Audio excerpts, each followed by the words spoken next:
चाचे सही तुसा सन्ना वादा कीता है 14 अगस्त आसी मैं पैसे तने उतो लारे सो हुन 14 अगस्त आना ले दूज वाला रह देना वाजे तुसे रुपया ही नहीं तो असा तूतिया करने वाजे गिनने झंडे गिनने शॉपिंग करनी है।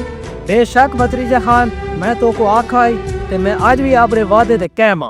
छोटा सा मेरा जहां है खुदा।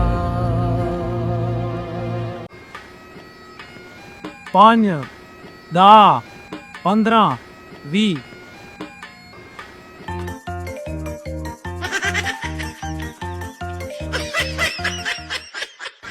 पुत्र हम सारे खुशी हुए भलाई तुम तुम्हारे तो पैसे